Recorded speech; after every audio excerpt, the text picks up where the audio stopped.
I studied French in junior high and high school, and then I was an exchange student in France as a senior in high school.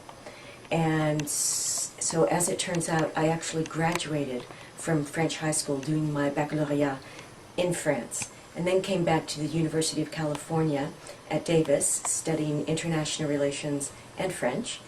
And then after that, I went back to France to kind of complete that loop.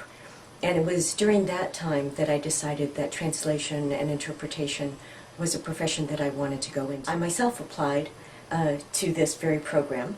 I graduated from this program back in the mid-'80s, and it's been my profession ever since. Typical incoming students here are students who have studied French for many years. They have all lived in a French-speaking country for a minimum of 6 months, but much more than that we find is really helpful. It's important in T&I to already be fluent in your languages before you come to the Institute.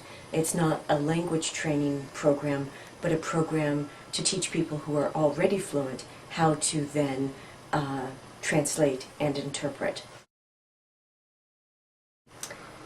That's a good question. We, of course, have our own assessment tool, which is called the Early Diagnostic Test. And in addition to the general application to the Monterey Institute, this actually is the core of our assessment for admission.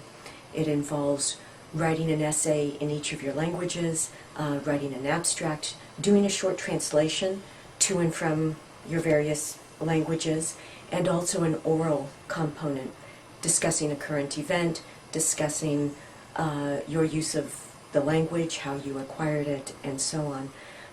This enables us to see if you have the analytical skills, the writing skills, the speaking skills, and the oral and written fluency that you need as a foundation to then be able to do well in this program.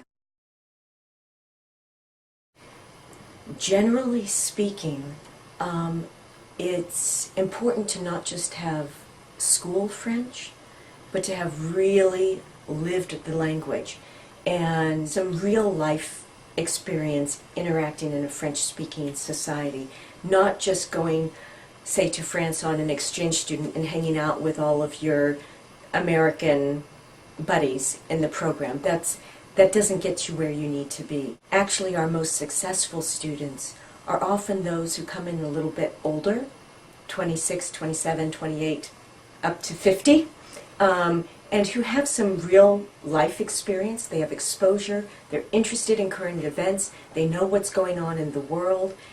That way, they have a context in which to understand what it is that we're translating and interpreting.